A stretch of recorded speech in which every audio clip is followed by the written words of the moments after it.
we have a jam-packed show for you. We got a special guest coming up later. We're going to talk about the Knicks. We're going to talk about the Hurricanes. We're going to talk about um, World Cup. We're going to talk about the U.S. Open. We got to talk about the U.S. Open. That's this week. We got a lot to talk about. Parker, how you doing? Yeah, I'm doing well, man. We live in a world where the New York Knicks are the champions of the National Basketball Association, and uh, most of the basketball world hates Wembanyama. Welcome to the club, rest of the basketball world. And Carolina, if you had 150,000, spend 150,000 on a hockey team, Carolina wins the Stanley Cup. World Cup is in absolute full swing right now as we're recording. Croatia is playing England. England is up 3-2, and the United States will play tomorrow against Australia, most likely without Christian Pulisic. But I'm good. Shoot, I didn't realize. I know Pulisic got hurt, but I thought that was precautionary. Are they going to sit him out? Reports are he has not been practicing with the team. Yeah. Who Well, knows? Who knows? yeah, yeah. We won't worry about that part right now. But yeah, let's talk about the finals. At this point, it's everything has been said out there, but Mhm. Jalen Brunson is a legend forever in New York. What a performance.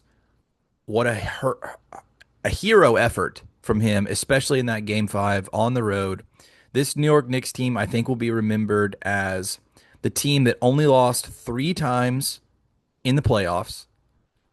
That was one time in the first round, and then they lost twice in the first round Twice in the first round, yeah. to the Hawks. Hmm. Wild. Yeah. And then they go and lose one time to the Spurs in the finals. Pretty dominating run by them. It's forever game 4 will forever go down as an all-time NBA moment. We talked about that on this podcast after it happened. And yeah, I mean the curse is broken, whatever you want to say. I mean, the New York Knicks did it. They're on top of the world, and they nobody thought they would win. I feel like going into the finals, it was like, well, the Spurs slayed the Dragon and the Thunder, and now they're just going to coast. Nobody on the Knicks can guard Wembanyama, and turns out nobody on the Spurs could guard Brunson. And Yeah. Carl Anthony Towns, like it was just this perfect mixture of guys to to go up against the Spurs in a way. And the Spurs, the guys that were hitting shots against the Thunder didn't really show up. I'm talking about De'Aaron Fox. I'm talking about Devin Vassell. I'm talking about uh, Champagny. They were not the same players as they were against the Thunder. Wembanyama had quite a few good games. Obviously, game 2, he blew it. Turns the ball over, fouls Brunson. Brunson gets 2 free throws. Then he misses the shot to win. And coming out of that, uh, there's a lot of people. Some people are floating around Jalen Brunson is like top 50 player of all time. Let's just relax. Let's relax on that. He no, he's top 50. I no, top 100 maybe for sure. I'm good with that. But I look, he had a great postseason performance, and this kind of happened the last 2 seasons. Des Des Bryant is on the screen right now at the World Cup in a cowboy hat with Emmitt Smith. Yeah, it is in Dallas It Cowboys Stadium. it's So in yeah. I just Des Bryant shout cameo. out, Shout out to Oklahoma shout out. State, but Hopefully his son comes to OSU. hopefully yeah. I what I came kind of away with, the Knicks were just the perfect storm for the Spurs, and the Spurs let their foot off the gas. The way they celebrated, and then not only that, Wimby just is come across as just a big loser crybaby who flops all the time, and it feels like, in a way, we've been vindicated because I mean, even after the Nas Reed hit, where he elbowed Nas Reed square and there was nothing done, I was like, well, that's weird. If it was anybody else, that definitely would have happened. That he would have definitely been suspended. And he just kept getting away with stuff and kept getting away with stuff. And heck, he Well, still got away with a couple things, but in that game everyone kind of five, sees it. the famous clip of him like jumping into Jalen Brunson's knee and missing. But if he would have done like, well, he still hit Brunson and Brunson fell down. I think they just called a common foul. If that would have been a flagrant foul, which is what it should have been, he would have been suspended for game six Yeah. There was because another like he that would have been his 10th flagrant of the season. And so that would have got him a suspension for game six. So that was a huge talking point if that was a flagrant and the Spurs won game five. yeah. Um, Because so years like he probably wouldn't have been suspended. probably not. No. They would I have been like, think oh, that Fox is getting so much hate online, as much hate as anybody. And he was bad. He was really bad at games 4 and 5.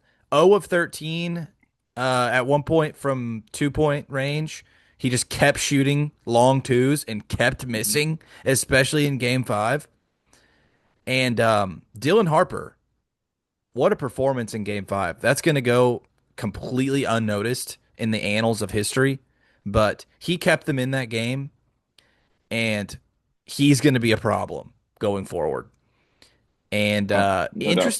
interesting comments made by Devin Vassell after the game, saying that Harper was frustrated with his role. Um,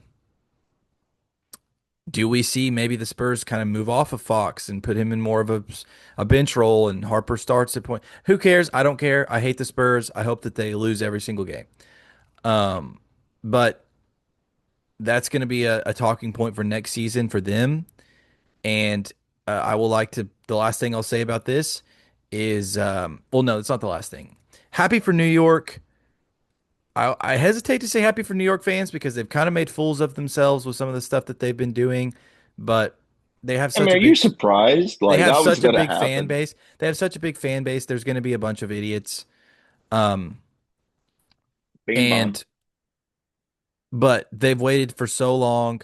I've seen all the videos, all of the TikToks of, over the years, Nick Fandom, Patrick Ewing, all that stuff. It's crazy that the last time these two teams played was in the finals, and the Spurs won in five, the Knicks went in five this time. And the last thing I'll say is Oklahoma City hasn't lost to the now defending champions since 2022. Significant. Significant to some. Significant to me. It and honestly, like I'll say this, like the veterans came to play. That was the difference. Is that the Knicks were veterans, the Spurs were young and pretty arrogant.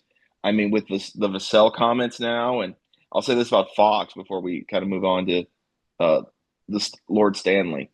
Um, Fox makes too much to be traded, and I think he makes too much to have him be on the bench to start. So I, it, they're in a tough spot. They'll figure it out, but it's a tough spot. And also, Mitch Johnson, coaching malpractice. They put their foot off the gas every time. They had double digit leads in, I think, all 5 games and lost 4 of them. They put their foot off of the gas. That is coaching malpractice and is unacceptable. Craig Popovich would be furious. I guess he is furious, but he can't. Yeah. As good as Mitch Johnson coached in the Oklahoma City series, equally as bad in the finals. So, It's, I mean, what kind of happened is it's Gorilla Man Gun. Have you ever played Gorilla Man Gun? yes. Yeah. Yep. Thunder beat the Knicks. Knicks beat the Spurs. Spurs beat the Thunder. If you tie, you die, but there's no ties. So pretty much that is what happened with this triangle here. Yeah. And you could do this with like the Nuggets and Timberwolves in a way, but I think the Thunder would still beat both the Nuggets and the Timberwolves. But Next outlook for next season, I mean, I don't see the Knicks going away anytime soon. Uh, Shout out Mike Brown is also an incredible coaching job. He Spurs, deserves it.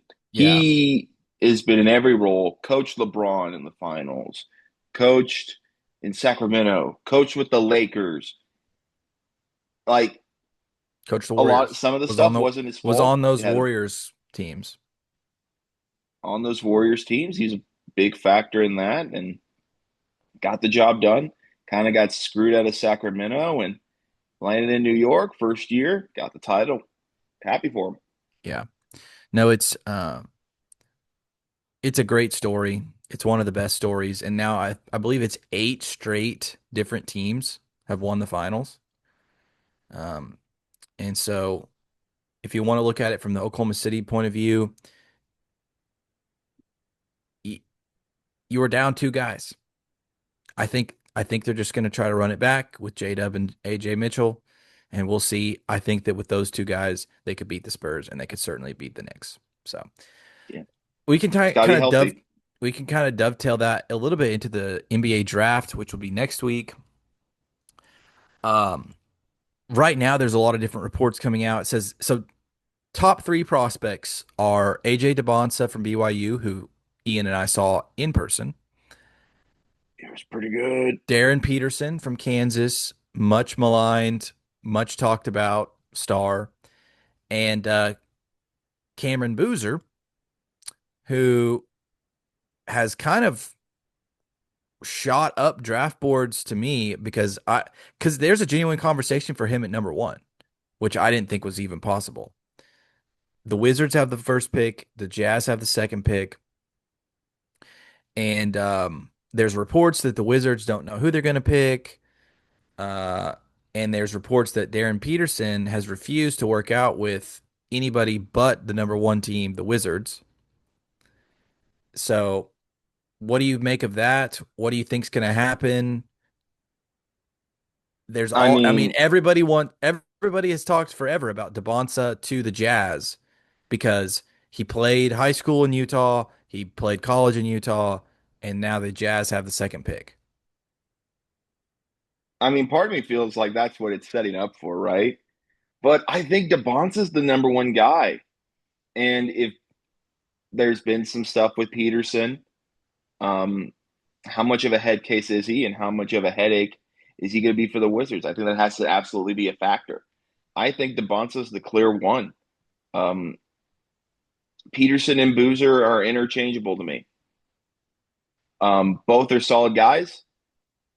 I don't know if you can build a team around Peterson, though. That's the only kind of issue there I have with Peterson. Caleb Peterson, Wilson's also on the board. I love Darius Acuff. We've talked extensively about how much we love Darius Acuff. Um, Nate Mint, yeah, Nate Mint, pretty solid. the Morey I kid from Michigan. yeah, That there's that in. so there's rumors. If you want to talk about the Thunder, I Yeah, don't talk believe about this because the Thunder are tight-lipped about everything. But there's a rumor that I saw floated out that the Thunder are looking to trade up to number six with the Nets, and the Nets are interested in Aaron Wiggins. it. If the Thunder trade all the way up to six, I think that they're going to draft the kid from Michigan, the big kid. 8A. Yeah, We're gonna have an 8A and an AJ on the team. That's pretty funny. I think that that would be another. But then I don't know because maybe they're interested in Sorber. Maybe they're interested in a Mint. They've worked out a lot of guys. Um, maybe they keep the 12th pick and they draft Yaxel and Ade, the two Michigan guys. Oh, so they keep Yeah, dude. 6 and 12. Yeah, dude. I think yeah, they'd have to trade 12. Eh. Presti can work out Wiggins in the next year's first. True, true. No, we are. You're But absolutely right there. also, Presti frequently fleeces people all the time. Like he's gonna get what he Yeah, but you wants. you would think they would catch on No, at this point, after McCain. There's no way they won't catch on. true. Uh, so I thought that was interesting. I'm with you. I think Acuff is great. I think Caleb Wilson might be the steal of the whole draft. Uh, and he might go top four, but Yeah, he dominated in his time at North Carolina. I've I mean, never you been were high talking on about them Boozer. making the Final Four if Yeah, he was available, yeah, and he wasn't. They lost in the first round. right. They needed him bad. Yeah, They needed his 19 points a game and his rebounding. But go back and watch that first Duke game. That guy took over. I mean, he had the eye of the tiger in that game. He was making crazy shots, getting rebounds late. He outplayed Boozer in that game big time, and North Carolina upset Duke. Um, I think I'm with you. I think DeBonsa, what is his floor is like Harrison Barnes. I mean, like a yeah. solid NBA starter. And I think What's his maybe I think ceiling, McGrady? yeah, Tracy McGrady. Nice. I mean, just a big scorer that can score from every level, just smooth as it gets, solid defender, um, pops athletically. Every once in a while, he'll do something. And you're just like, whoa. I We are, yeah. think Peterson. I mean, he was getting comparisons to Michael Jordan, to Kobe Bryant. Comparisons to Kobe, yeah. And I Bill Self, I will say it again. I've said it on this podcast. Bill Self said he's the best guy we've ever had coming out of high school. He's the best high school player I've ever gotten to come to Kansas. but would Self say that he's the best player he's gotten in college? No, definitely not. But So then, even though it's been a year, I mean, a lot has changed. It's hard for me to think that like he has all this talent, but I feel like there could be a moment where he has a Ben Simmons moment where he gets the yips and something happens there. Like I think that he did play should be every a real minute. He concern. played every minute of the NCAA tournament He and did. Big 12 tournament. He did.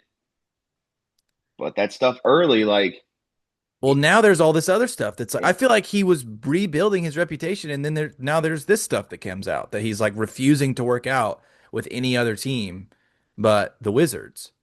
now So some could say mama mentality there. It's like, I'm only going number one. I feel like Deion Sanders did that. He's like, I'm not going to call anybody in the top five. Now, just saying number one, it's a little extreme, but he's one of, it's either him or DeBonsa that gets drafted first, right? Unless like an Anthony Bennett scenario happens. Like, it's one of them. So, I think Peterson's going number one. you think so? Yeah. Yeah, I don't think he makes that move unless he knows he's going number one. And DePonce going to Utah would suck because that's in the Thunder's division, Thunder's conference. Yeah, DePonce is really good. I just think that's going to happen, and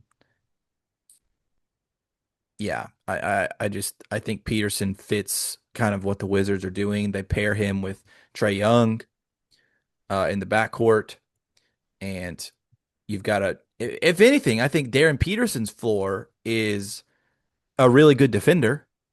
I mean, if he doesn't figure it out offensively, he is a relentless defender. And so you've got a guy who doesn't play defense in Trae Young, and then a relentless defender in Darren Peterson in your backcourt.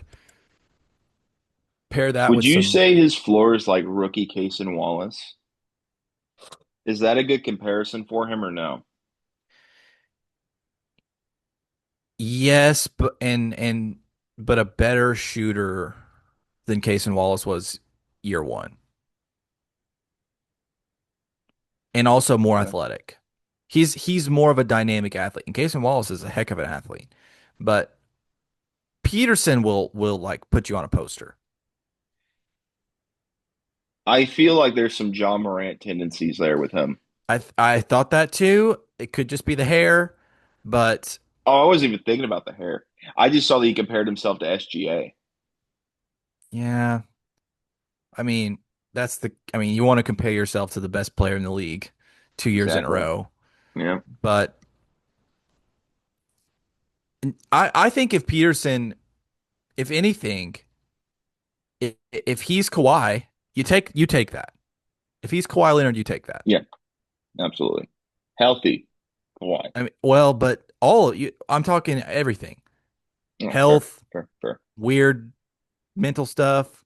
But when Uh-huh. he's good, Uh-huh. he's as good as anybody, and he can lead you to a title. So I think he'll go number one to the Wizards. Then, so who has the third pick? Raptors? No, not the Raptors. Let me check the board. Bulls have fourth. Bulls are going to get Caleb Wilson, and he might be electric there. Grizzlies have the third overall pick. Yeah, that screams Boozer. Yeah, yeah, People I think so. forget the Grizzlies traded Jaren Jackson Jr. to the Jazz. So they're going to have DeBonsa and Jackson And Jr. Jaren Jackson. and Ace Bailey. Kessler, Yeah, Walker Kessler reportedly wants out because they don't want to pay him.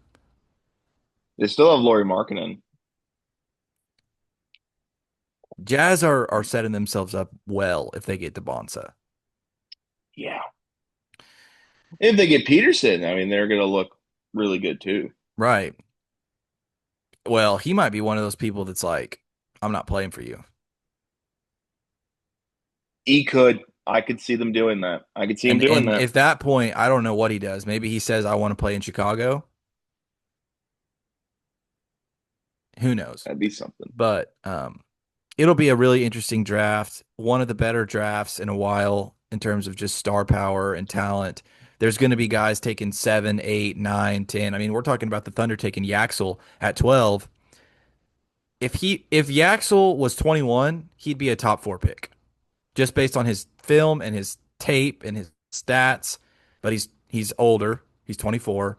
He'll be 25, I think, when the season starts. And so, but that's perfect for the Thunder. We don't need a young guy like that. Take him in, slot Mm. him in, Swiss Army knife guy. He would be perfect. And so I would be excited if the Thunder don't do anything and they just stay at 12 and draft him. I'd be happy. Do you? So the actual 6'9". Do we? Is there a concern? Well, I guess we have Sorber, but Sorber isn't Sorber like 6'10". Yeah.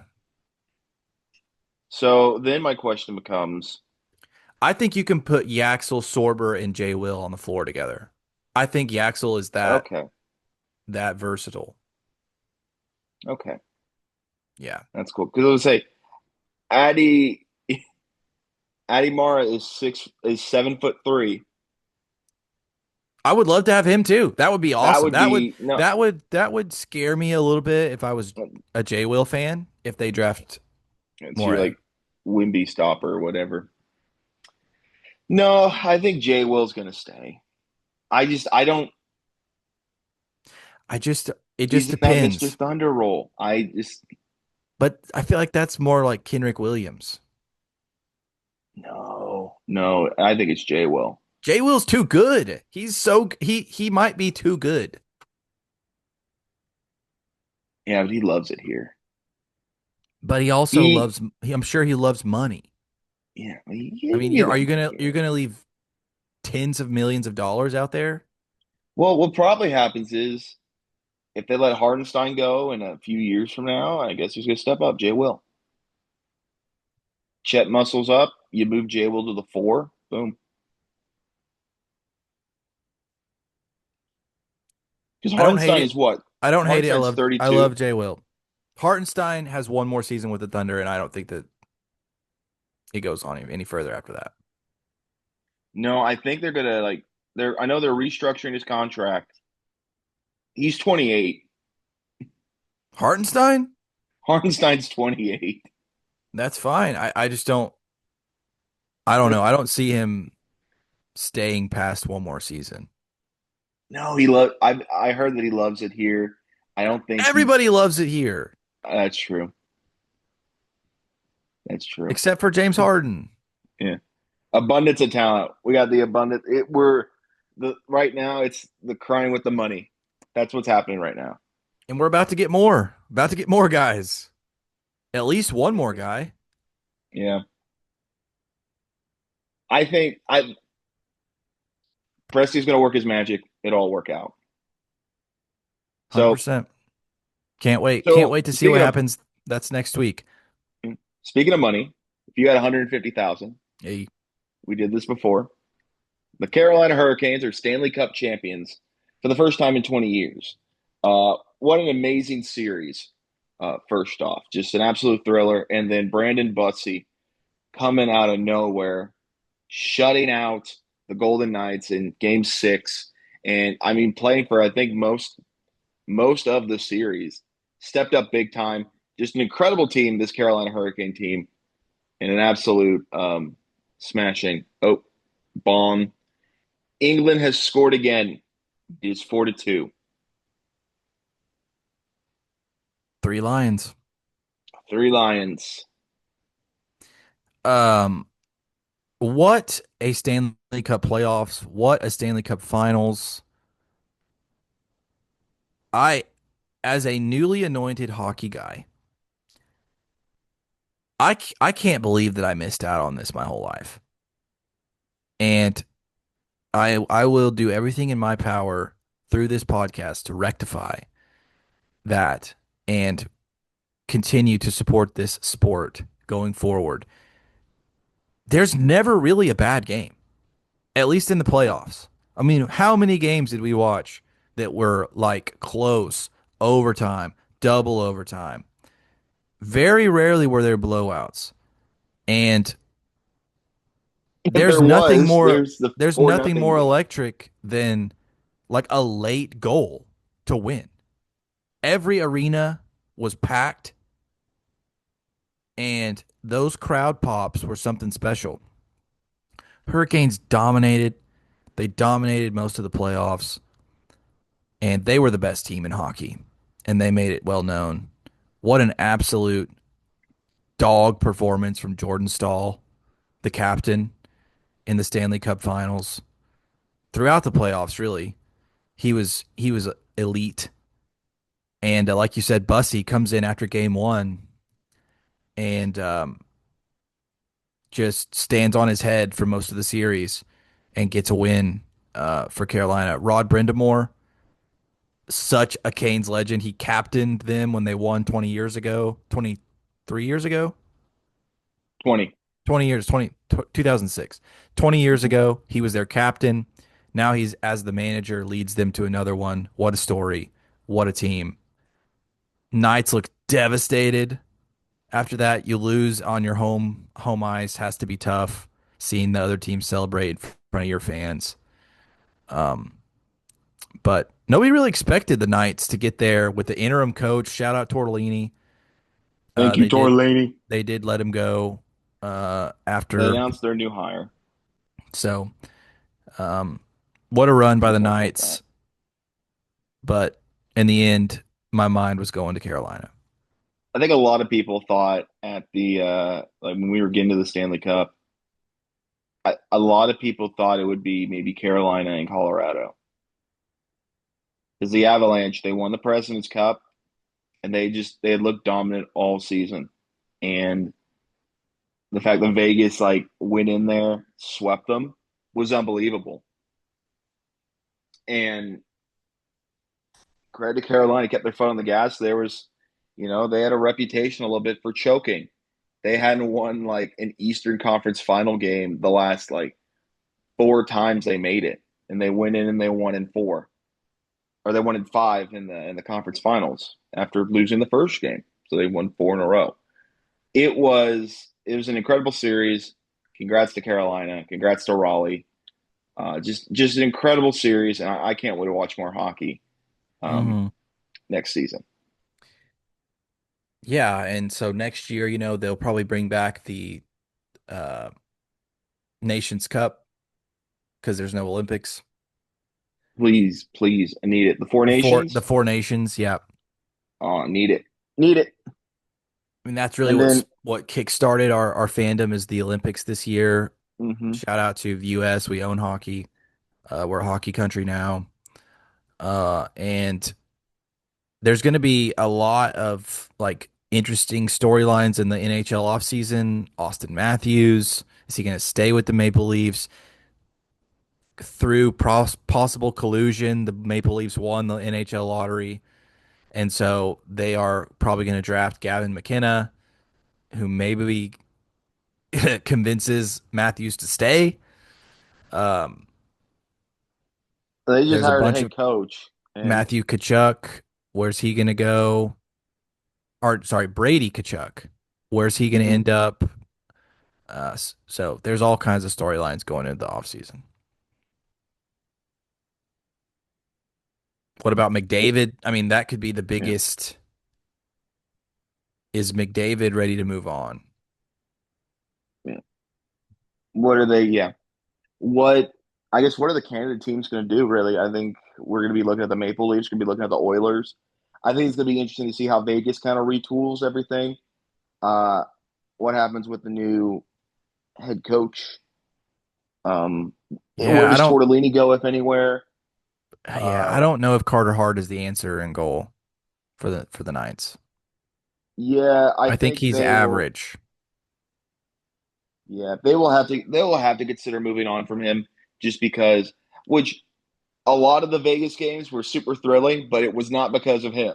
It was a lot of high scoring, and almost because Vegas had to score. Yeah. What a performance by Mitch Marner in the Stanley Cup playoffs. Yeah, Leading he goal was scorer. brilliant. He was terrific, man. Incredible.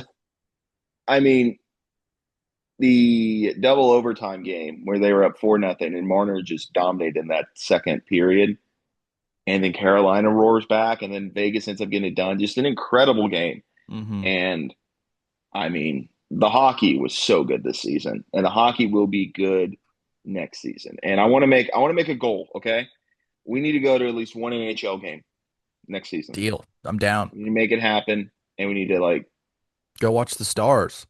yeah, we need to make it happen. Or we Stars could versus we Islanders. could go up see the Blues maybe. We could, Could could go over see the Preds in could. Nashville. We've got options. Think a Nashville trip would be fun. I have a sister that lives up there. Shout out. No, nice. There we go. Yeah. So Wouldn't it shout out be? Hawk, shout out NHL, shout out Lord Stanley. Um Shout out hockey. We could go and to Colorado. the Avalanche, yeah. Avalanche, yeah. Um yeah. What a season with a new team this year. Or no, they're not new. They they were the Utah hockey team, and then now they were the Mammoth this year for the The first Mammoth, yeah. time. They end up they end up taking the Knights to 6 games. They played the Knights as well as anybody up until the Hurricanes. Yeah. No, it was a heck of a series. I like the entire just the entire Vegas thing was super entertaining. Yeah, Their Anaheim, run was super entertaining. the Thank you, Ducks, Vegas. quack quack quack quack quack quack quack, The Ducks series was amazing. They're going to be on the rise. I can't wait to watch more of them. It's the hockey is good, man. The hockey is good. for sure. Um, let's talk World Cup. Let's do it. Early in the I group right. stage, we're early in the group stage. We're about halfway through. hmm Not quite halfway through. I think tomorrow will be halfway through. We're getting there. Um, just some things to note. I would say Portugal's draw today against Democratic Republic of the Congo in their first ever World Cup appearance. There's a theme with like these first ever teams drawing these high uh these world powers. I mean, in the first one, oh, we got to talk about Spain and Cape Verde. Yeah, I mean, that is one unbelievable. of the most stunning results in the history of the World Cup. That's the most, it finished 1-1, but that is the most we technically drew, but we won game ever for Cape Verde. Spain just couldn't score. They had the most possession of any team so far in the tournament in any game. They had 27 shots, like 15 of those were on goal. Cape Verde's 40-year-old goalkeeper absolutely stood on his head. Have you seen now? He has like 5 million followers on Instagram. He Oh went yeah, he went from like he's 40,000 to like 4.8 million overnight. and then he followed like 2,000 women. Oh, okay. I mean, hey, look, shoot or shoot.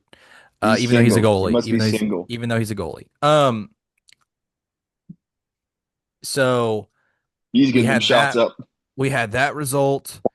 Messi, people were like, "Oh, Argentina's a defending champion, but Messi's 4 years older. He's 38 years old now.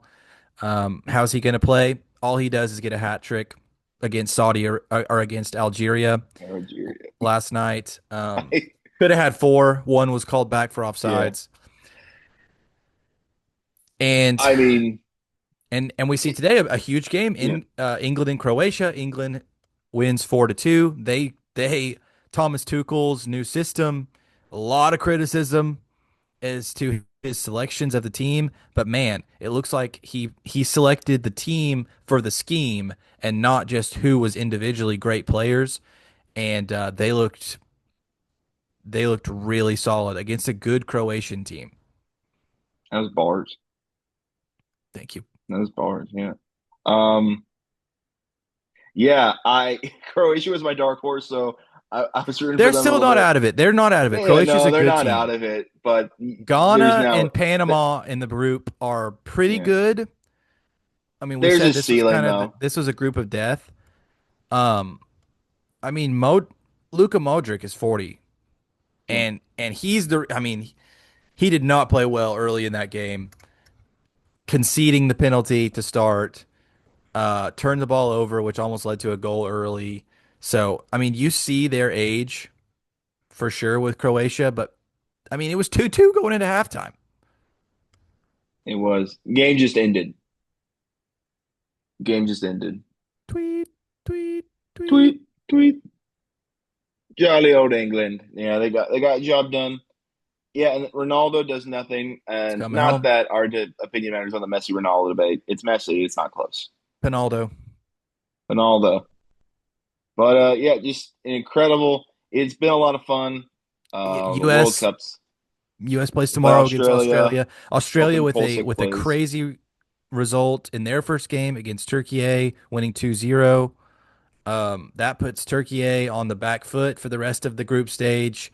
For sure, they play, of course, Paraguay tomorrow night, and the U.S. is probably going to be without Pulisic.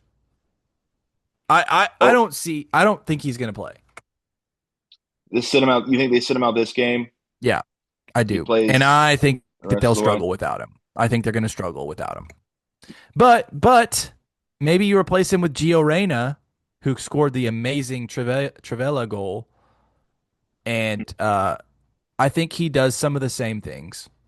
He can do so. Well, Gio Reyna is a good player. He's not Christian Pulisic, so maybe I'm wrong. Maybe he plays, but I mean, reports are he's been kind of practicing by himself and not with the team. So who knows? Tomorrow, Brazil. to, We didn't really tie talk with about. Morocco. Yeah, Morocco, unbelievable. Morocco's a really good squad. Morocco plays Scotland tomorrow or Saturday. I can't remember. But Friday. Friday, yeah, tomorrow or yep, Friday. Oh And yeah, this podcast comes out on Thursdays, and we just keep. and Yes, so yeah, that the US doesn't play tomorrow. They play in 2 days on Friday. And so Morocco Brazil, that was gonna a game that we talked about going into the group stage. And that lived up to the hype. Netherlands, Japan lived up to my game of the group stage. Um, Ended in a 2-2 draw. Phenomenal stuff. And they took over Dallas, Yeah, the Dutch. the That was orange. unbelievable. Jameis Winston got in on it. He was partying with them. They were going left, and then they were going right, and then they were going left again, and then right again. Uh, Scotland taking over Boston. It's that been was amazing. The amazing to Taunton see. Army. So it's just been electric. What an electric start to the World Cup. The memes have been incredible so far. They're only Yeah. going to keep getting better. You see the Uruguay ends up you, getting a win over Saudi Arabia, but that was close. Saudi Arabia famously no, they beat tied. They tied. Argentina last year. Oh, it was a draw. Yeah. So It was a draw. Yeah. Saudi Arabia, Monday, famously, all yeah, oops, all all draws. Saudi Arabia Egypt and Belgium beat tied. Argentina at the last World Cup in a stunning upset. And so against powder blue and white South American teams, Saudi Arabia is 2002 Brazil. They wake up. I think the best team that I've seen so far is France. I mean, it's hard not. I mean, we still got a couple more games to go, but it's hard not to argue that it isn't France. Uh, Jeremy looked great against Carousel. Yeah, Seven to yeah. one, Brazil them. Argentina. I mean, with Messi on there, it's hard to not think, oh, Messi's going to deliver again with the France hat trick. though, I know it's Algeria. France played African winners Senegal Hmm. and beat them 3-1, and that was the Senegal scored with like 2 minutes left in stoppage time. And then Uh, France scored again. yeah, and then Mbappe with an absolute goal lazo Yeah. from outside the box. But France looked really good. I mean, we talked about it. Mbappe, Dembele, Olise, and Doué. That attack is the best in the world. Yeah. No, it's hard for it's going to be hard to beat them for sure. All the Uh, A's. Mbappe, Dembele, Oué, Olise. do you know who Spain plays next? They play Saudi. Okay. Spain. Why did Lamine Yamal not start? He came into the game in the 60th minute and they looked like a completely different team. Doesn't start. I don't know if he was injured or something, but I definitely think that he starts in that game. Discipline. Did they have to discipline him or something? Could be. He is literally a teenager, so I would be surprised. He broke curfew. Yeah. So Spain is going to have to, they need that to be 3 points against Saudi Yeah. Arabia. I more likely than not, I think they will. Uh, Spain has played their first two games in Atlanta. I think noticing. I'm noticing. Oh, Atlanta. Noticing something. Atlanta. Noticing something. I'm sure Um, Lamine Yamal loves it. Although, don't you have to be 21? I don't know. I've never been. I'm, I'm pretty sure. I've never So, been to Atlanta. unless they're I making don't know. exceptions for him. It probably will. I mean, shoot. But I mean, Been electric so far, though. What a World Cup start. Can't wait for more. yeah. Does 48 feel like too much to you? Yes. Yeah. Yeah, I do. I do think that's too many. I think the games being at 11 o'clock at night sometimes are ridiculous. I understand that that's 9 o'clock on the West Coast, but I it feels a little too big. I think it is the times at least. I feel like that has something to do with accommodating everybody else. Because like whenever it was in South Africa, there was games at like 6 a.m. here. Uh, So like some sort of accommodation. Like it was 6 a.m. for Austria and Jordan. It was 6 a.m. and 7 a.m., which I think is like that's where they want to put them if they have to. and that's fair. I think they did some stuff to accommodate US times when it was in Qatar. So, Yeah. that makes sense. But I do think in terms of the field, it's too big. I still can't believe Italy is not in this tournament. Third straight year, right? Third straight World Cup where they've Yeah. missed it. Yeah. What the heck has happened to them? They just can't get through the qualifying. Now, was it at And there was 36 extra before? qualifying. There was extra qualifying for them to even make it, and they lost in that. What was it at before? $36? Was it 36? Yeah. That feels right. 36 felt right, man. And Um, that makes it to where there's no third place that makes it. It no, was I thought just there was some third places in there. There almost has to be. would it be like the top four then Yeah, instead of eight? Or is it now how many third places make it? 12? 8. Eight? There's 8 groups, and now I think there's like 10.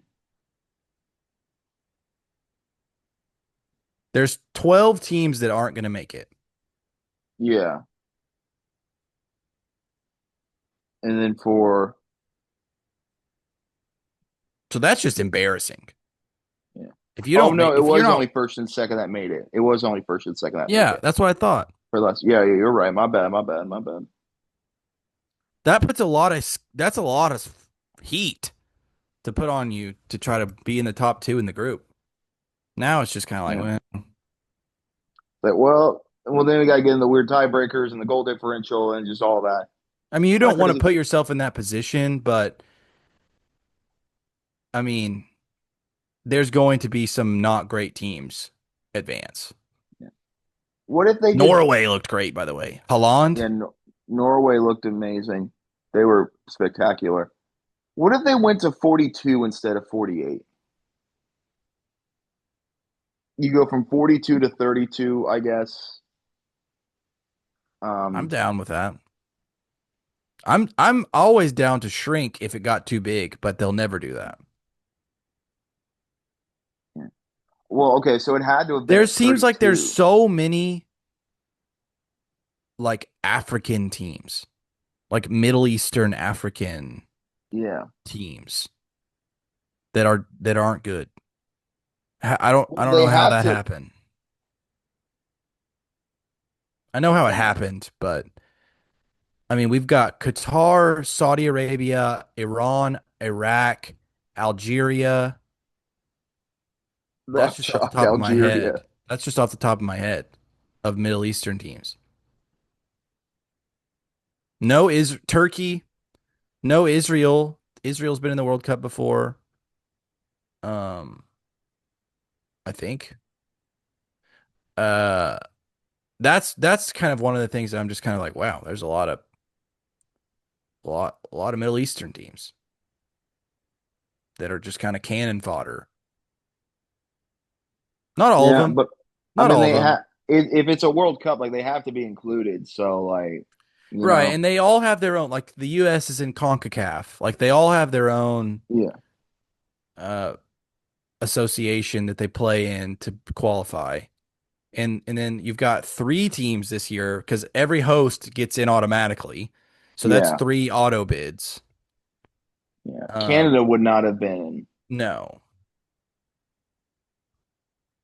And and then you've got all the Europe teams. There's so many that a lot of European teams, some didn't make it. Poland has uh, Yeah, been very good. They didn't make it either. Of course, Italy we talked about, um,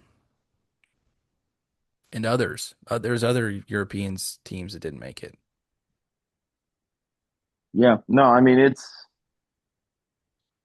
the Europe bracket is a or qualifying is absolutely bonkers. Hmm. It's absolutely bonkers, and you gotta do what you gotta do. Asia gets Japan and Korea in, Almost every, yeah. I think and Australia is a part of that. No, I thought Australia had no. I thought Oceania and Asia. It's like Asia and Oceania. Because who else is Australia Oh, going to play? wait, I think you're right. Yeah, well, they play New Zealand. New That's Zealand's it. in it, right? No. Yes, New Zealand is in it. The Kiwis. Kiwis. Does Turkey count as Europe or Asia? Because it's in I like think both, they're isn't it? Asia. I think they technically count as Asia. Yeah. It's just In been a fun World Africa, Cup. so like Congo, Cape Yeah, Verde, that's Africa. yeah, and those they tied them so they're competitive. Ivory Coast, Senegal, Yeah, Morocco, that's all the Africans. Ghana. You say Algeria is Ghana, African. I said they were Middle Eastern. They're Algeria, African. Lock, Ghana, Chalk, Algeria. South Africa. So, what a tournament so far. I do not care that the guest in this show called it a kickball tournament. Later on in this show, we will have a guest that called it the kickball Yeah, tournament. let's get to that actually. We want to talk a little more about the Braden Sorsby stuff. He's going to the supplemental draft. So joining us for that is Bradie Gray, who is joining us right now. Joining us now, a football coach at Pioneer Pleasant Vale. Some would call him Coach. I call him Bradie Gray. Sup, dude? Gentlemen, what's going on? Thanks for having me, guys. Yeah, of course. So you texted me this morning. You're like, you got some Sorsby takes to let off because for those of you who don't know, Brady is what I consider a kind of a QB guru in a way. He has scouted all the major quarterbacks kind of on his own time the last couple of years. He is now a Fernando Mendoza enthusiast, as his Raiders had the number one overall pick. So, yeah, the Sorsby thing's been crazy. Me and Parker have talked about it uh, quite a bit. It's honestly just a bunch of confusion. And now with the recent ruling that I guess Sorsby's just going to go to the supplemental draft. So, It's crazy. I can start at the very beginning of all this if you want, or I could just jump right into where we are today. I think maybe just like a quick debrief because like Ian said, we have kind of talked about it on the pod before. But yeah, if you want to just kind of give like the most high level stuff Right. leading up to this. So Sorsby originally an Indiana Hoosier in his career. This is where this all started. So I believe it was 4 years ago, his true freshman while he was redshirting year. That's where it all started, where the quote unquote addiction started. I don't mean to say that as he's not addicted, because if you look at the numbers, holy cow, it's crazy if you really look into it. Between then and now, Brendan Sorsby, the numbers are over 9,000 bets, totaling over $90,000. So $90,000 over 4 years, as far as professional gamblers and stuff are concerned, is not crazy. What is crazy is 9,000 bets. I did the math. That's six a day over the last 4 years. That's ridiculous. And you've seen the memes of your buddy asking what's your opinion on the South Korean table tennis championships in the second round of the quarterfinal between, like, he was literally that. There were random bets on European sports in the middle of the night that are it's crazy. So no, he is without a doubt addicted to stuff like to the gambling and everything. But that's never been a huge problem. Players are allowed to sports gamble in NCAA, but you can't bet on your own sport. Sorsby did that while he was in Indiana. I don't know if he did it while he was at Cincinnati, but he definitely did it at Indiana. And that's all came to light now. And he's definitely bet on other stuff since. I guarantee there's been more and more to it. The how this becomes such a big deal. It's not like it's Clint Trickett betting on stuff like this. I love Clint Trickett to death. He's not in the NFL for a reason. Brendan Sorsby, if he would have came out in this past year's draft, is a second round pick. He's raw, but he's super talented. Next year, he's going to be a first rounder outside of a full blown Carson Beck Jr. crash and burn. He's going to be a first round pick. He is part of the reason why this upcoming draft is so quote unquote quarterback generational draft, generational talent, whatever you want to call it. He's a big part of that. It's not just Dante Moore. It's not just Arch Manning. He is one of the 5, 6, 7, 8, however many quarterbacks people think are going to go in the first round. He's going to be one of them. He has an extremely live arm. He's extremely talented. He's huge and he moves well. He's Justin Herbert. When you really watch the film on him, he is Justin Herbert.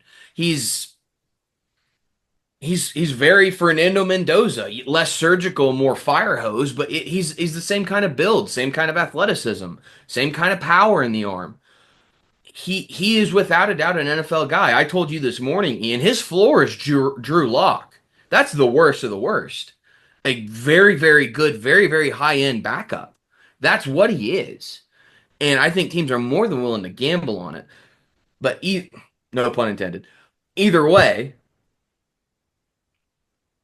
this ruling comes out. He transfers to Texas Tech. I don't know how it kind of came to light or the investigation, but he puts himself in an inpatient gambling facility or inpatient gambling rehab facility. Great. That's awesome. That's fantastic.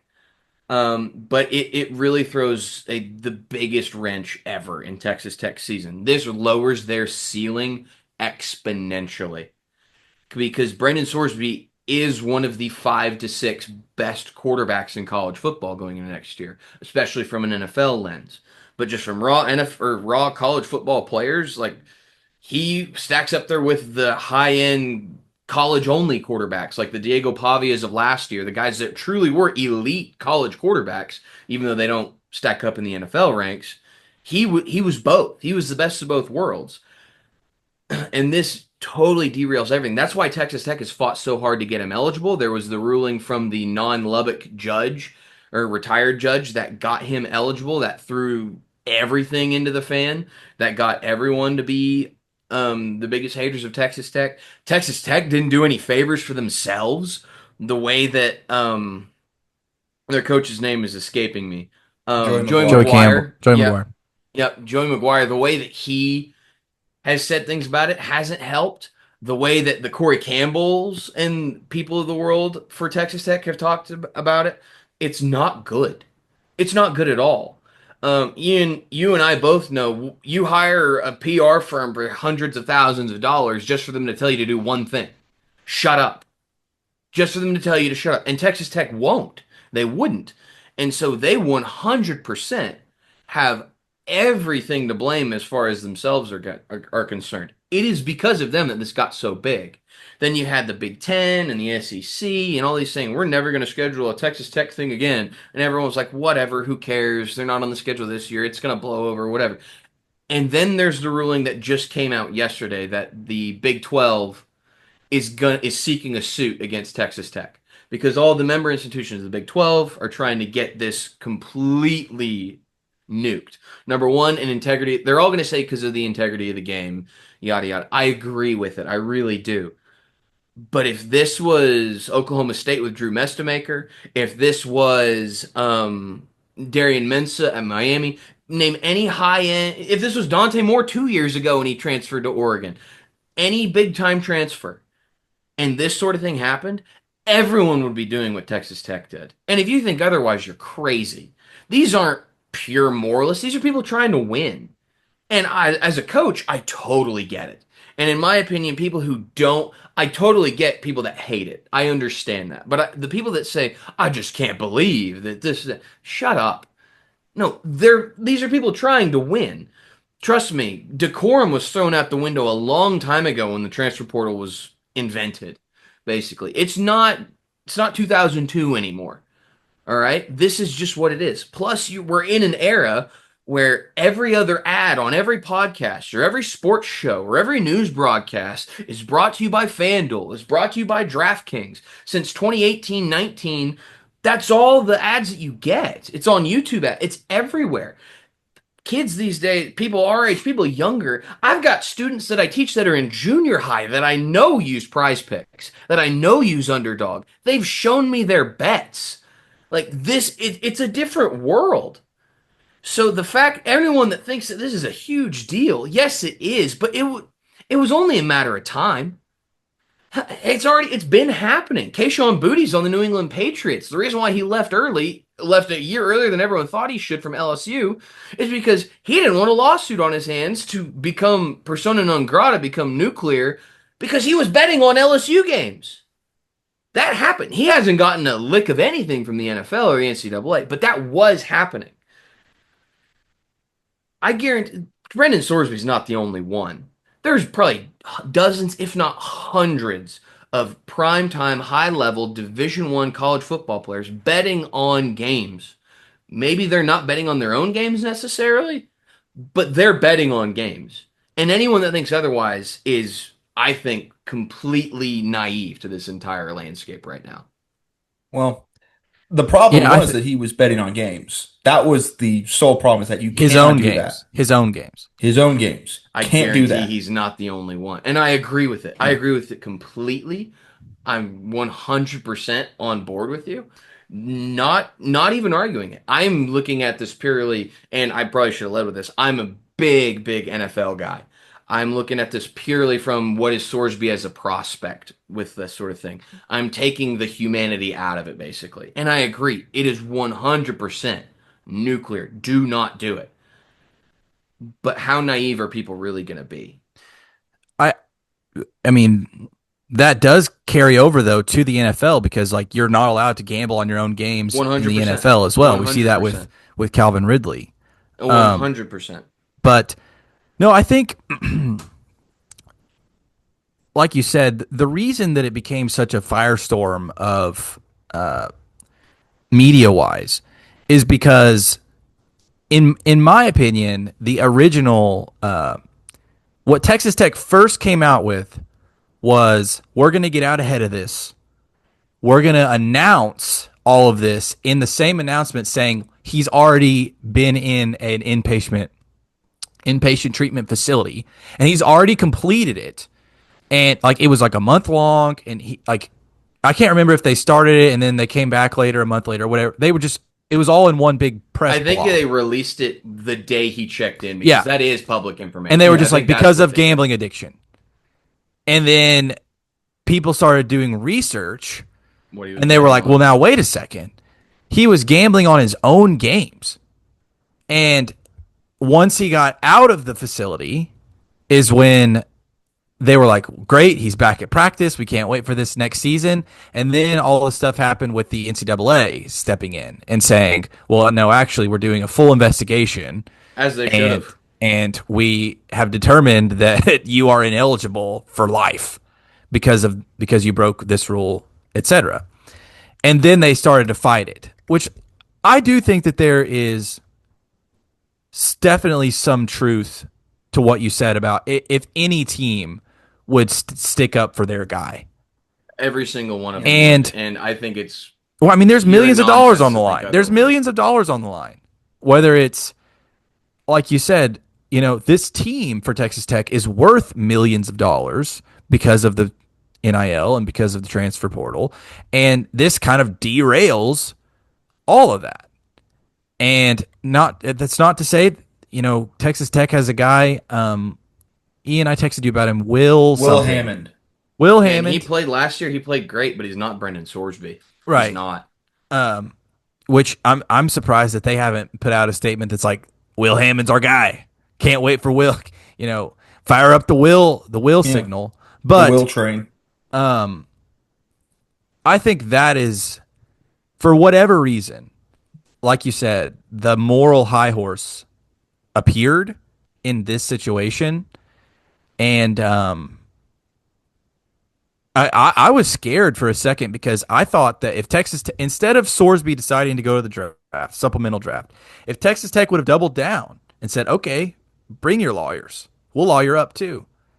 That was worrying me, that Texas Tech would then try to leave the conference over it. And they determined... I didn't even think of that angle. I can't imagine who would take him. Is the thing. Cooler heads seem to have prevailed in that matter. Hmm. Um, They might have been the newest Pac-12 member. That would have been hilarious, yeah. just because they're needing people. But no, that's a good angle too. And I can tell you, especially if when we get to the NFL side of the discussion, we're past this moving forward. Looking at the reason why this got so nuclear, because from the moment this thing went down, the NCAA is great, cool, he's never playing again. But people, normal people, not people like us that are very, very into and even some fans that are really, really into the true nuance of college football and like the laws and the bylaws and everything. The NCAA is nothing more than those four letters, what I just said. The Yeah. NCAA is the most impotent organization, governing body on planet Earth. They don't exist. If you can't, this isn't Art Briles in Baylor. This isn't a drug thing. This isn't a sexual abuse thing. This isn't, there were no laws broken. No true law. There is technically no guilty party here. There is no one that can truly be punished in the court of anything other than public opinion and their own employer. But that doesn't mean anything if your employer can't do something. The second that Brendan Sorsby got Jeffrey Kessler to be his lawyer, if you really look into the ins and outs of everything, Jeffrey Kessler is the Michael Jordan of all things sports law. He is the head lawyer for the NFL Players Association. He has destroyed the NCAA on multiple occasions. He was a big part of how NIL got passed through in the first place. Jeffrey Kessler is the boogeyman for them. The second he got into play, it was only a matter of time before this. It was just a matter of, are they really going to let it slide? And they didn't, but it didn't matter. You do not exist if you cannot It took the conference do stepping your in. own laws. Mhm. Right. It took the conference to step in to do if the anything. conference would have just been like, it's, this is between Texas Tech and the NCAA. We're not going to step in. We're not going to say anything. That's between them. I think Brendan Sorsby suits up this fall. 100%. Oh, without a doubt. With his But 2-game suspension, which Texas Tech imposed right. themselves. And like we said, he's suiting up for Texas Tech this fall. But the conference took so much umbrage with it that they decided to threaten litigation.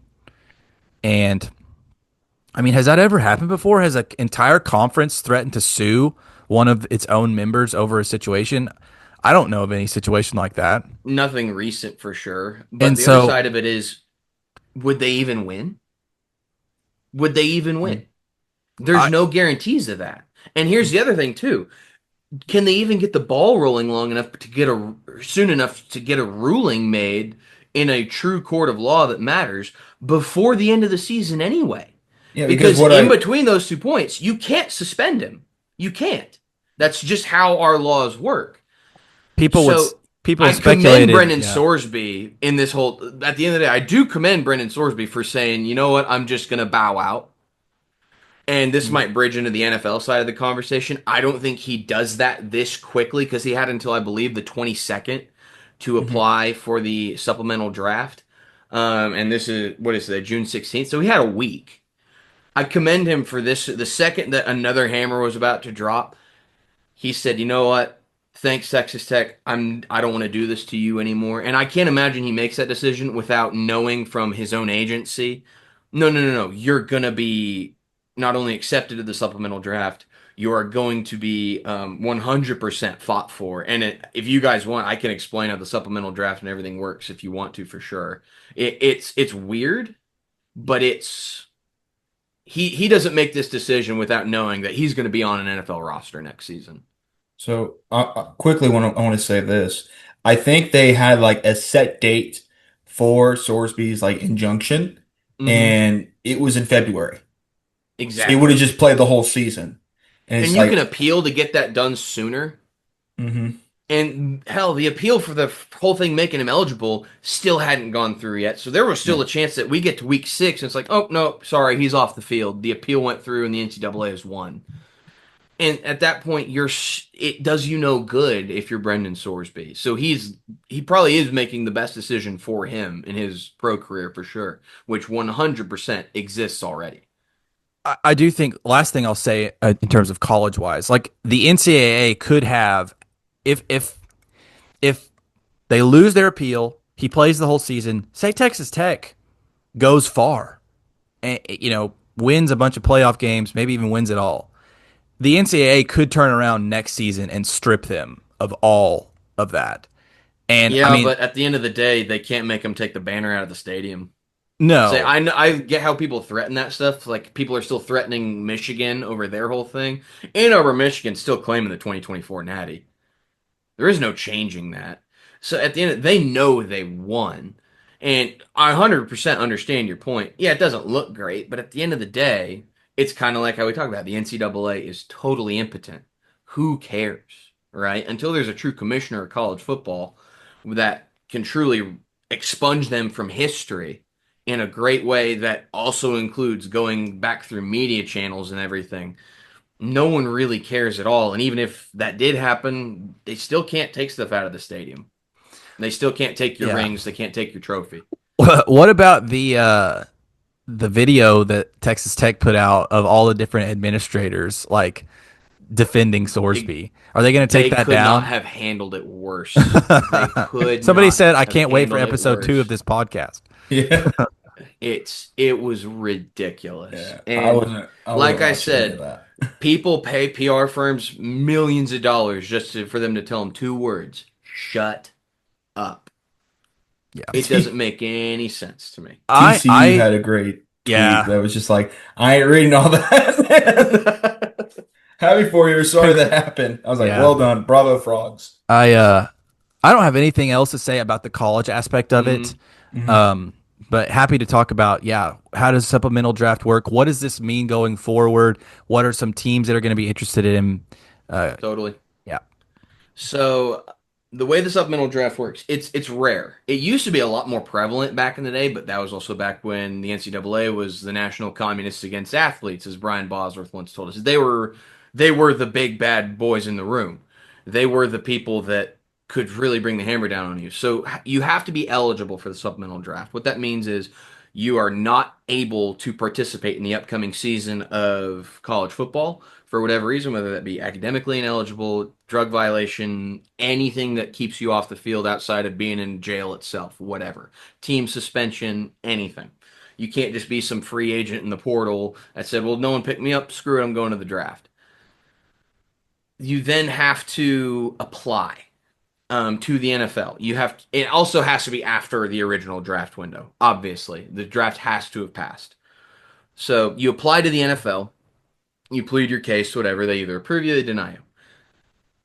Very, very rarely do people get denied. It's more of a contingency so that, yeah, this guy committed vehicular manslaughter and his trial is in 8 months, but he's definitely not playing college football this year, but he's a big time prospect. And let's see if he can get on a roster for it. It's more so for that. That being said, with the sports gambling thing, this doesn't guarantee Sorsby anything. So just take that with a grain of salt. After you apply, the NFL then gets however many players are in the supplemental draft. Nowadays, it's never more than two, and we haven't even had there hasn't been anyone apply since 2019.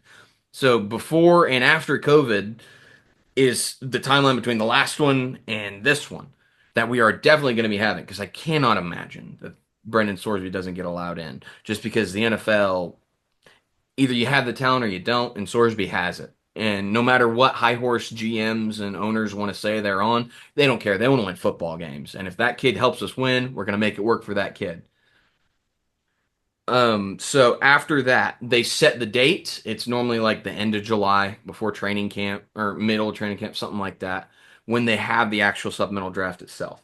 So what they do, the NFL they make three tiers of teams, and it all has to do with the season prior. They separate teams into teams that made the playoffs, teams that did not, and teams that did not make the playoffs and have less than 6 wins. So those are those three tiers. More than 6 wins, didn't make the playoffs, made the playoffs, and the bottom dwellers, basically. Then from there, they basically separate each team into those tiers, and then they take your actual record. And then through a lottery system, they rank you in levels of importance. So the team that wins the lottery from the bottom feeder tier is first. They do the rest of the bottom feeders through who loses the lottery. They do the same thing with the mid-ground or the mid-level teams. Then they do the same thing with the playoff teams. So you really can be anywhere. It's just a matter of are you in the first, second, or third tier, and within those tiers, it is random. So they set the order of importance for teams. Then what they do, they set a date. They pick a day. This is the day that you will submit your supplemental draft bid. And I say bid, it is literally a silent auction where everyone bids at the same time. But instead of money, your capital is the next year's draft. So you go in there and you bid with your round picks. If you've traded those picks away, guess what? This other team has that pick as their option to use. On that day, I think it's a 30-minute window. All 32 teams send in their bid for each specific player. The NFL then takes those in. Whoever bids the most valuable piece wins.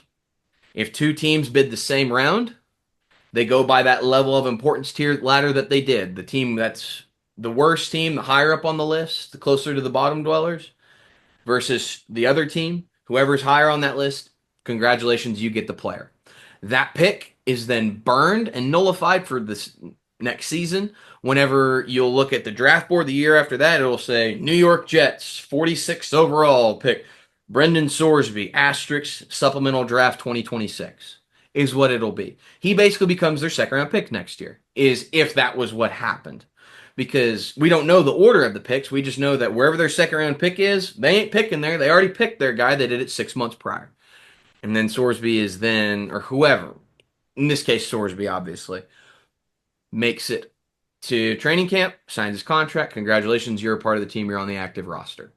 Now, that being said, that is how the whole process works. However, this is where the Jeffrey Kessler on the NFL side, being Brendan Sorsby's lawyer, steps in. The last time there was a true high-profile case like this was Terrell Pryor. I believe it was 2010. I could be wrong on the exact date, but take it with a grain of salt. Yeah. 2011. Perfect. So he was suspended from... The reason why he applied for the supplemental draft was he was suspended the entire college football year for the what is now known as NIL, basically. He said instead of losing that year, said, screw it, I'm just going to go to the supplemental draft. He applied. They let him in. Get selected by the Oakland Raiders. However, the 12-game suspension that he was given from the NCAA, the NFL kind of threw college football a bone and imposed a 12-game suspension on Terrell Pryor coming into the season. That's where stuff gets weird. They appealed it, didn't win, so he was suspended the same amount of games as if he were still in college. It was a 16-game season, so they got to play the last 4 games of the year. That's where it all gets weird in this situation. What does the NFL do once Sorsby gets on a team? Do they do anything? And when they do something, how quickly does Jeffrey Kessler burn it to the ground? Is he even capable? Is it even worth fighting for a guy that's already kind of nuclear, kind of radioactive? What happens then? And then from that standpoint, NFL teams are going to be doing their own research into this guy. They're going to be talking to the NFL. The NFL is going to tell them before the supplemental draft happens, is this going to happen or not? Whether it's public information or not, they are privy to that. The owners are privy to that information, so they're going to get it. Then how much do people bid on Sorsby? Because this is a guy, it hasn't been since 1990 that this has happened. A team not only could, maybe should use their first round pick next year on him. Because you have to think about it like this. If you're the Cardinals, or I say the Cardinals, that's a bad example. If you're the Carolina Panthers, let's say you're a team that is A, good, but B, kind of quarterback needy at the end of the day. What do you do for this next upcoming generational quarterback draft? Do you say screw it and tank and try and get one of these guys, even though you're coming off a playoff berth in a division championship? Or do you compete with a quarterback you're not sold on and run the risk of being that 16th team and not being in play with no extra capital to spend and move up? Where does that go?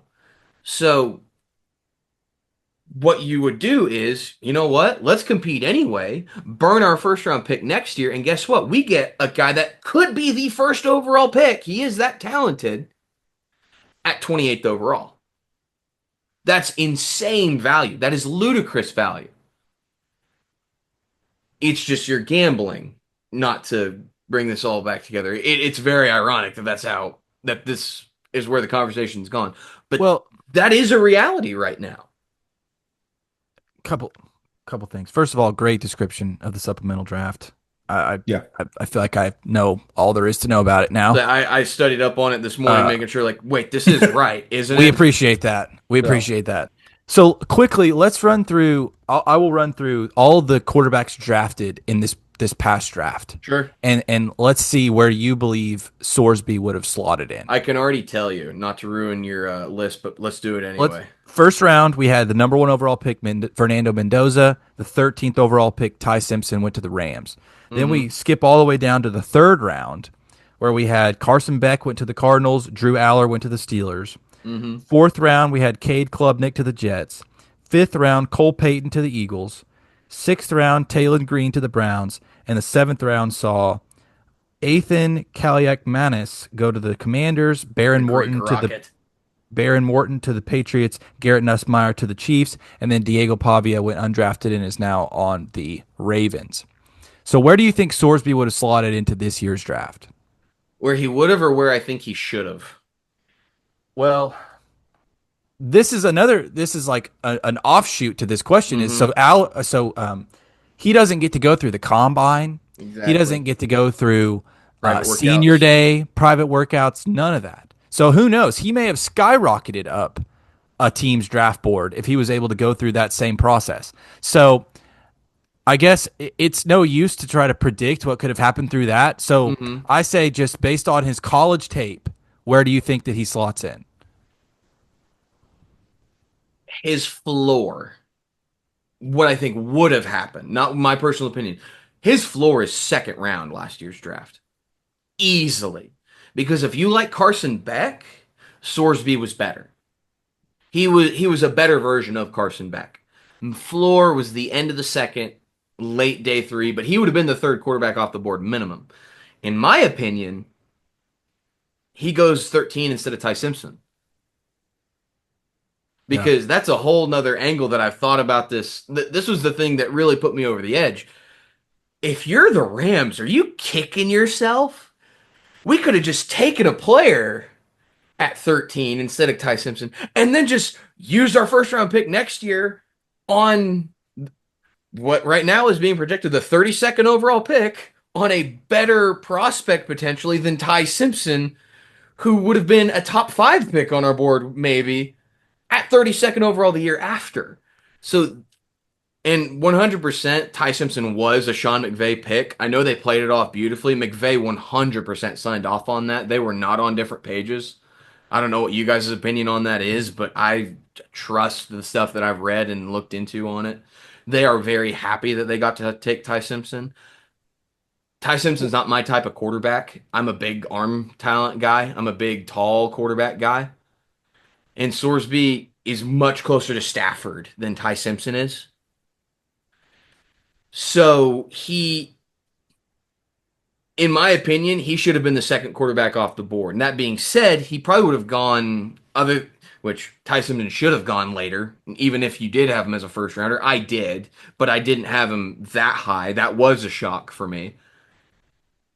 But the Rams kind of accidentally fumbled this without knowing hindsight, obviously, but I bet I got a feeling they're kicking themselves over this. But in my opinion, yeah, he should have been the second quarterback taken, at minimum the third. And I don't think it's arguable. Who's to say they don't? Well, they're not going to be in those tiers.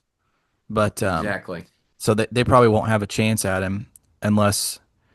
Uh, so you think that there's a possibility? And Ian, sorry, I don't. If you have something to say, please. No, go ahead. Go ahead. Do you think that there's a chance that one of these teams submits a first round pick? Very high. Very high chance. Greater than 50% chance. The only thing that's going to keep it from happening is how ugly will the NFL make this because of the gambling stuff from behind all this. Minimum someone's burning a second. At minimum. Which the It's NFL just does take seriously. The NFL does take gambling stuff 100%, seriously. as they should. And here's the other thing. If they get suspended this whole next year and you treat him like a project quarterback, a developmental guy, like you should. I love him a ton. He's not ready to start week 1 next year. If he was drafted in the normal draft and had the whole rookie minicamp OTAs and everything, he's still not going to be ready to play week 1, in my opinion, outside of just pairing with a perfect system. So if you're truly playing to win in the long game and you love the kid, he was high on your board before he decided not to declare, you take him anyway and you use that year to develop him. 100% you do. So in my opinion, and we can get into teams, but it's going to be some version of a team that is not bad, by no means bad, not going to be in the top 10, not going to be in the top 15 maybe, but still needs a quarterback potentially within the next 2 years. That's who's going to take it, because at that point you're going to try and draft one anyway, and you don't want to be the Las Vegas Raiders in the 2024 draft or in the 2023 draft, whatever the Williams Jaden Daniels one is. You don't want to be me sitting there in Charleston's in Edmond, Oklahoma, having a full-blown breakdown because the Atlanta Falcons took Michael Penix. You don't want to be that team. I mean, So you got Brock go Bowers. ahead It and worked out. you take the sure thing now. Sure, it worked out. Yeah, great. You didn't have to sit through Jimmy Garoppolo, man. I don't want to hear it, okay? Dude, I had Paxton Lynch. You Joe did Paxton Flacco. Lynch. What do you? Paxton Lynch, the first quarterback in UFL history to get benched. True. So I want to say this. The last quarterback, or the last person to be a first round pick in a supplemental draft was Dave Brown in 1992 to the New York Giants. Yep. Everything else has been second, fourth, fifth, third, second. And I believe that was who got Phil Simms permanently benched. I think that was who got Phil Simms retired, is what I saw on that. But yeah, no, he. Oh, that was Hofstadter. No, that was who filled in for Simms in the Super Bowl after he was injured for the Super Bowl that season. He didn't get him benched. He just won the Super Bowl that Simms was injured for. Okay. Love Jeff Hostetler in this house, by the way. Yeah. So I was coming in here thinking I really saw Sorsby as a 3rd to 4th round pick in this draft. In last year's draft. I wanted to see what he did at Texas Tech, just to see how well he fit in that system and how well he would have done under McGuire, and if he would have taken that leap. Because the problem with Cincinnati was that they lost 5 games in a row to end the season. Was that his fault? Not really. So you know my take on this. He can't be the one. He's not out there playing middle linebacker.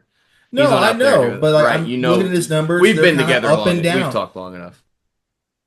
His numbers are kind of up and down. Yeah, but you look at it: 27-5 touchdown interception ratio, 2,600 yards passing on a team. Can you name another Cincinnati player from last year at all?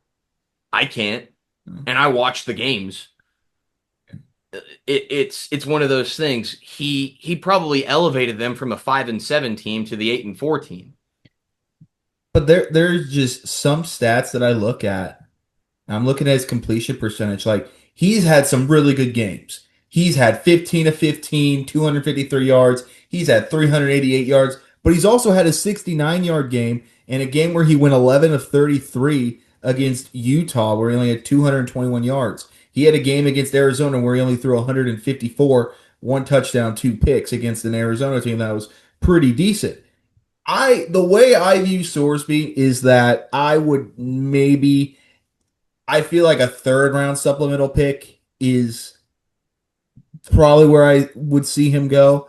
I just don't think that they would, like, any team would risk a first round pick at this point, just because of how valuable those picks are, and all maybe the Rams, but I just think it's too valuable to kind of risk it on Sorsby. Like he's good. I don't know if he's first round good. There's a team that just recently acquired multiple first round picks who is going to need a quarterback in the next couple of years, and that is Cleveland. I could There's two of them 100%, then. I could 100% see Cleveland spending a first round pick to get this guy. But how Oh, much is 100%. that is just law Cleveland? You know? The Who Browns ca- is I the don't care. Browns. Like, who cares? But they are the team I think that are going to do something like that. Probably. So Who is the other team? The Cardinals? the Jets have 3 first-round picks next year. Yeah, Jets. And if you know anything about their offensive coordinator, Frank Reich, Sorsby is his type of guy. I know Frank Reich. That's who I intimately. imagine. That's who I imagine is the front runner for this. But going back to Ian's point on how Sorsby was in college, the best quarterback in football right now, bar none, and it's not a competition, his senior year had a 55% completion percentage. That's untouchable, undraftable, and that's Josh Allen. It who the context of this stuff matters. Who's he throwing to? And that's where I'll leave that. I never look at completion percentage. I don't believe in completion percentage as a true stat. I really don't. I don't view it that way, and that's a long, nuanced conversation. But the other thing that I'll say, morbidly, I really wanted to see him play at Texas Tech too, just because I really wanted to watch this kid play one more year because I loved him. That being said, I think Tech's offense schematically, this is me putting my coach's hat back on, is awful. Absolutely abhorrently terrible. I think they are the one of the worst schematic offenses in the country. And if you disagree, go watch the playoff game against Oregon. Go watch it. Did they have a single first round defensive player in last year's draft? Are they going to have a single first round defensive player next season's draft? I don't think so. Well, Dylan Thieneman. Other than that, go watch it. It's terrible. The only reason that game was even a game was because David Bailey went nuclear. Their scheme is so not quarterback friendly, it's unreal. But you're going to have great completion percentage because you're going to throw 17 bubble screens in a row. But you ain't going to have any yards as soon as you get up against a good team. Yeah, Iowa State couldn't handle it because they don't have those type of guys. But once you get to the college football playoff, you get thrown in the wood chipper. So I was curious what Sorsby would look like in a scheme that I hated. In a scheme that made Baron Morton, who I had rated as a 4th-round pick, nearly go undrafted. Because he looked so bad in an offense that it's not quarterback friendly. You go back and they say, okay, we're sending 4 guys on hitch routes, pick the best matchup and rip it. Oh, too bad that this matchup that looks good, the guy sunk under it, and now I'm screwed. What do I do?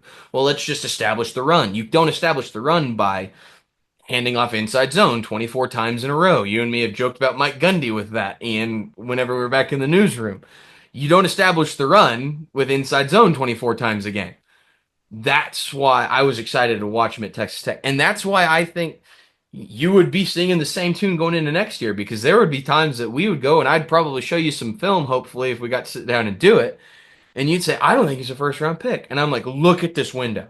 Look at who is. Can we name a single receiver on Texas Tech right now from last year, even?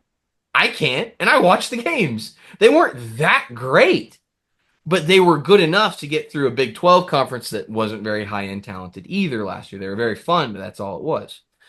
But no, I truly, truly believe Sorsby is one of the type of guys that he is going to be a better pro than college guy no matter what.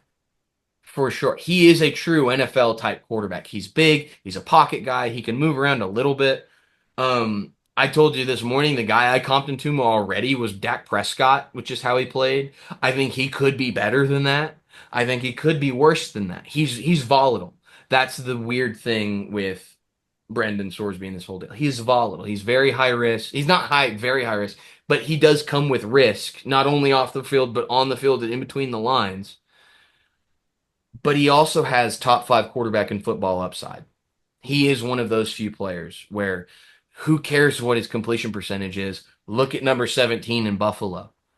Look at the last great quarterback from Texas Tech, Patrick Mahomes. He passed for 58% his final year at Texas Tech. He completion percentage is so low on the priority list with true pro guys now. It's unreal. Well, I know, Ian, we're kind of a little bit pressed for time here for the rest of the pod. But I don't have anything else. Bradie, thank you so much for this insight. I think that I'm interested to see. So in between this time, so he's already said he's going to apply for the supplemental draft. He has not applied yet. He's going to apply for it. He's publicly announced he intends to apply for it. That's at 5:00 on June 16th. Right. We assume that the NFL is going to be Wednesday. We assume that the NFL is going to accept him. And so between then and the end of July or whenever the supplemental drafts will be, does he get that time to kind of do some private workouts or meet with teams? I was going to bring that up. I don't know. I hope so. In my opinion, I don't see why that would be a problem. I don't know for sure. And I would be curious if he can meet unlimited or if he can only meet with certain teams. And if that happens, we kind of know who's going to make bids for him. Then we kind of know more of what the value is going to be. Yeah. I mean, do not be surprised when a first-round pick is bid for Brendan Sorsby. Number one, because he might be worth it. And there's a very, very high chance he is worth it. Number two, kind of to Ian's point, there are some teams that are not only desperate, but not afraid to mess some things up that will go out there and spend that sort of capital on him. If he gets less than, I projected it a second rounder is where I'd put my money because he's 100% worth that and more. But you do kind of mitigate. You don't take yourself out of contention for this general quarterback class that's coming up too.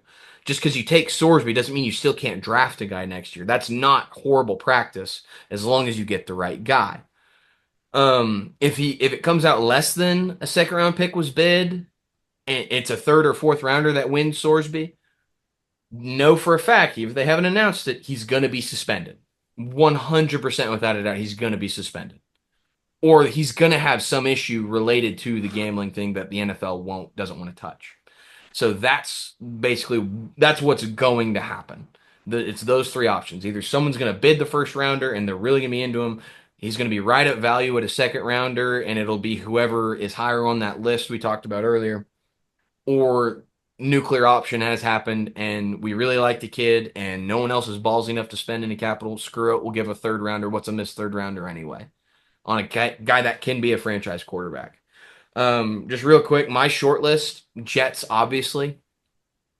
Steelers, 100%. The ultimate stuck in purgatory team. Rodgers is gone next year. Anyone that thinks Will Howard is what the Steelers say it is, I think is smoking something. And Drew Aller was the most overdrafted player in last year's draft. He should not have been drafted. So what's going to happen is they're going to trade Will Howard. They're going to kick Drew Aller to the practice squad, and Brendan Sorsby is going to develop behind Mason Rudolph for a year, whether he's suspended or not. And he's a McCarthy type guy. He's that type of player. And the Carolina Panthers. I do not believe in, well, there's a fourth team I would say now that I bring this up. I do not believe in Bryce Young as a quarterback. The exact polar opposite of Bryce Young is Brendan Sorsby. Dan Canales will love him. And he's a true pro type guy. But Carolina can't afford to just waste a year trying to tank for one of these great quarterbacks, because then you lose all your leverage trying to get rid of Bryce. You lose all belief as yourself as a coach and in your GM and everything like that. You can get the best of both worlds. Kind of in the same vein, just in a really, really good team with a quarterback that is holding them back. Ian probably knows where I'm going with this. The Philadelphia Eagles ain't afraid to spend capital. And Now, as a Raiders fan, take Mendoza out of this. You give me the choice of Brendan Sorsby or Jalen Hurts, as is right now. Brendan Sorsby on a rookie deal, Jalen Hurts. I'm taking Sorsby 10 out of 10. you don't know what you've done. I'm Parker's an taking Eagles Sorsby fan. 10 out of 10. Parker's an Eagles fan. And I'm Parker. sorry, my best friend is an Eagle. My best friend Jackson Rowbottom is an Eagles fan, and the worst player on that team is number one in Kelly Green. I mean, he just won Super Bowl MVP. Congratulations, he was on a super team, and no one actually he robbed Cooper DeJean of Super Bowl MVP. I would argue Josh Sweat, but that's Josh Sweat. Josh Sweat was a 100%, dog. 100%. It should have been Jalen Hurts, but it's a quarterback award. But Jalen Hurts is I had him ranked 28th in football among starting quarterbacks, I think. And I need to do a revised training camp one with now that I know where rookies are. Yeah, no, there's a reason why AJ Brown is on the New England Patriots because he was the guy that called out Jalen Hurts on the BS. There's a reason why they had the worst modern NFL. They had the lowest ranked passing offense of any Super Bowl champion in the history of the sport. They were the worst passing offense of all Super Bowl champions ever. That entire year, they would ask AJ Brown, "What's the problem with the offense?" They said passing. There's only one guy doing it. But no, Jalen Hurts, without a doubt, has been put on notice throughout this whole deal. And if they just add Sorsby to the mix, which they can afford to do, because they're going to be picking, in my opinion, they're going to be picking in the bottom 5 of the first round next year. That's how great of a team that GM is built. That no matter how much I think Jalen Hurts holds them back, they're going to be in contention every single year in year out. I think I'm taking them to be better than the Seahawks next year. I have the Rams highest, just like everyone else, because it's malpractice not to in the NFC at this point. They're just too good right now. I would have the Eagles the very next team, including a quarterback that I refuse to believe in because I've seen it too many times. I think that Kevin Petula was a big problem last Oh, year. 100% that was a big problem. But And there's also big problems. They don't need last Jalen year. Hurts to be Josh Allen. Like they just need him to No. uh just be a game manager. And 2 years ago, they had the best offensive line in the history of football, and Saquon. 100%. 100%. I will pound the table for that all day long. The 96 Cowboy or 95 Cowboys, I forget which one, is the only other one that's a conversation, and I take that year's O-line. You can ask Ian. I said that from the very beginning.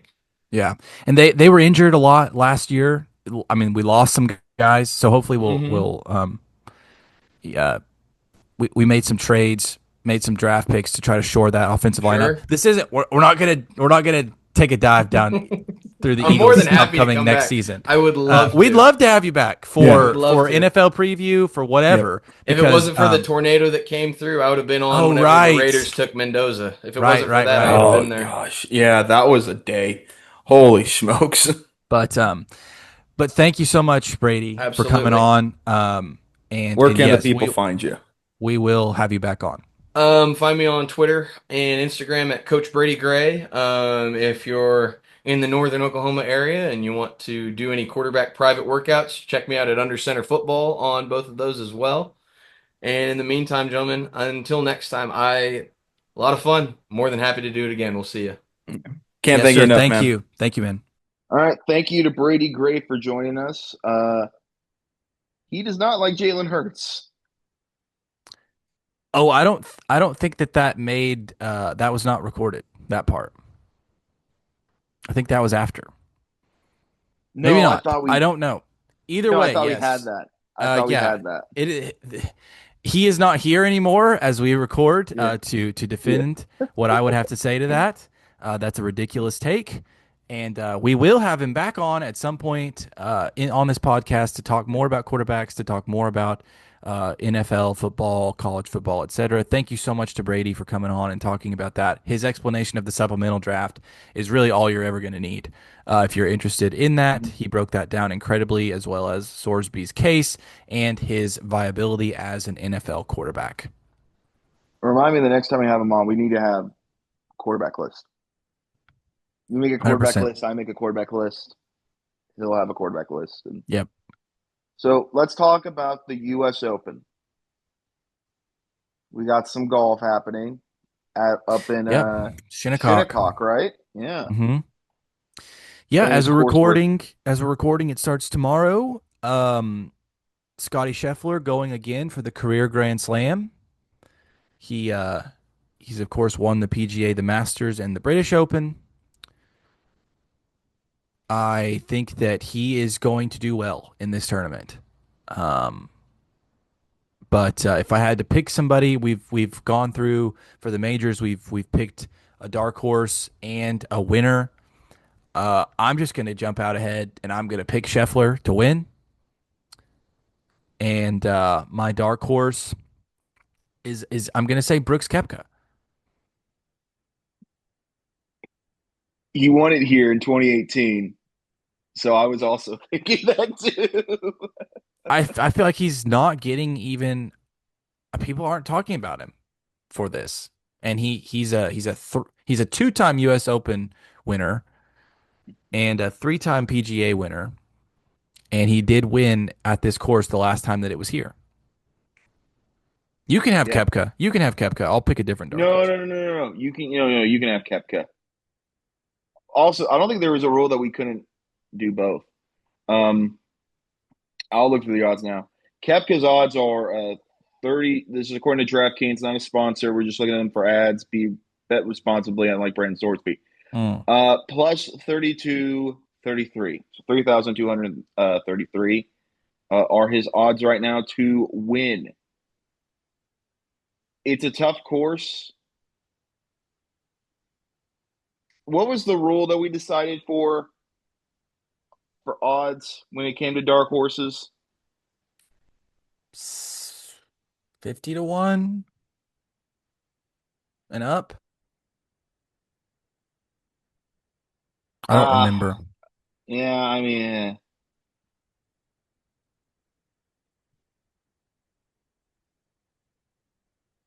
do you want to change that or? Well, I'm let me look at the odds. Because honestly, there's a lot of players in the field at plus 4,900. Right. So really, I think you could go with anybody in that I area. keep taking Justin Rose in these, but he's at 72 to 1. Shoot, you gotta do what you gotta do, man. I mean, he hasn't done me wrong so far. He hasn't won, but he's played really well. Jordan Spieth 80 to 1.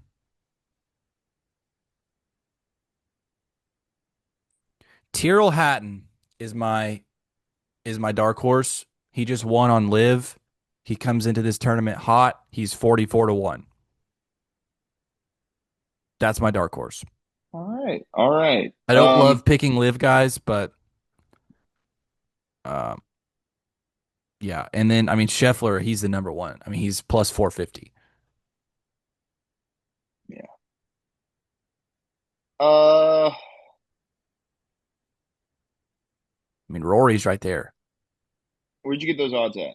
Where are you looking at? ESPN.com, Okay. which gonna is get from on the site odds DraftKings, and which see. is from DraftKings. Okay.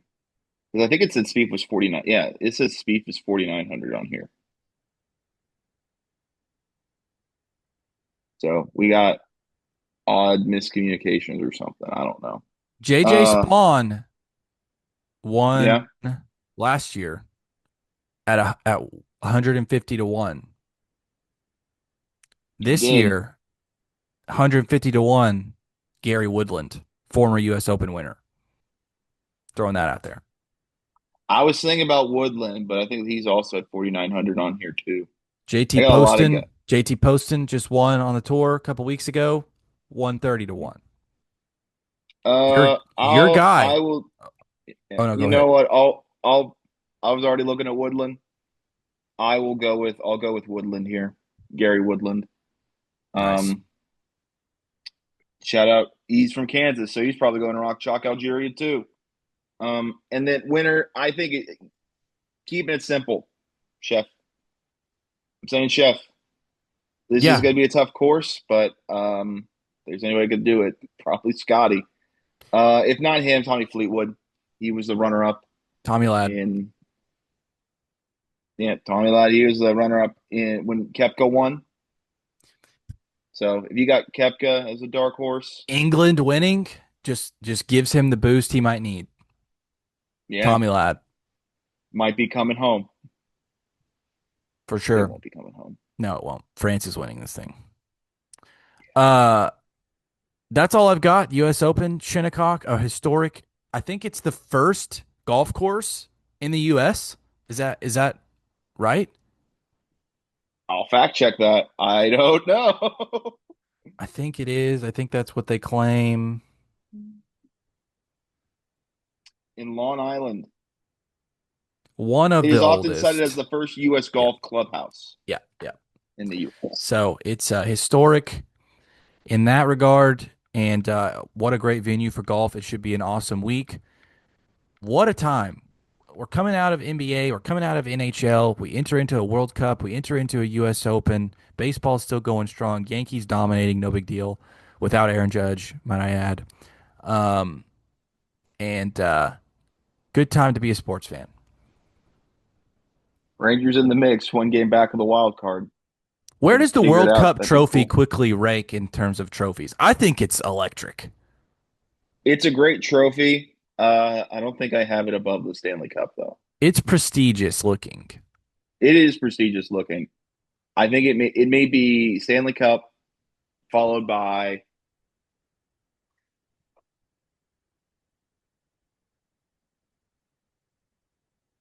would you put Lombardi over that? I don't know. I don't No, know if I would. no, No? no, Then I yeah, wouldn't. then that's two. What about Lombardi's what three. about like I'm so partial to the claret jug. I think that's such a cool looking trophy. But for winning the British Open, Yeah. No, no, I would say top two are probably definitely Stanley Cup and World Cup. yeah. I think it has to be. Three, man, I Then would I'd say go probably Lombardi. yeah, The I would best say Lombardi. trophy that's been absolutely ruined was the BCS Crystal Football. That's now the most generic Oh looking yeah. trophy ever. That crystal football was magical, man. Darn it. Holding up the Crystal Football, Just that right in was your hand. And now so it's perfect. Now it's the most generic Chat GPT create a trophy looking trophy ever. they've had that trophy for Larry 12 O'Brien's years. cool with the basketball. Yeah. Um, I think the Wanamaker trophy for winning the PGA is cool. It's cool that it's called the Wanamaker. Um, US Open one is cool, but it's also very similar to the PGA one. yeah. But Really, the green US, jacket is the trophy. There is a trophy for the yeah, Masters. It looks like I think it's just a silver replica of the clubhouse, but yeah, but the it's the green jacket jacket. is the trophy. Jacket. In All right. Wimbledon, you get the gold plate thing. That's pretty cool. Yeah. Or no. Wimbledon is you get a trophy. It's gold. Do the women get the plates and then like the men get a trophy? I Or do they think all get second plates? place is the plate. Okay. I'm not locked in on tennis like that. Also, breaking news real quick before we go. Did you have anything else you wanted to add? Nope. Okay. Breaking news. We have new Twitter and Instagram handles. Oh yes. Here they are. You ready? I updated them like a week ago, but we're gonna tell you now. GF2 Pod on Twitter and Instagram. GF2 Beautiful. Pod. Beautiful. Short, sweet, to the point. Absolutely. Both on Twitter and Instagram, GF2 Pod. Go find us on there. Go talk with us because we both have access to the account. So Right. you'll be talking to one of us. Where can they find you, Parker? Parker Terrell 2 on X.com, formerly known as Twitter, and Parker Troy 20 on Instagram. Ian Nickel on Twitter and X and Instagram. IANNIKKEL. We'll see you next time for some World Cup talk, some U.S. Open talk about the draft. It's going to be a great episode. Thank you, Bradie, again. Thank you, Bradie. Yeah, tune in next week.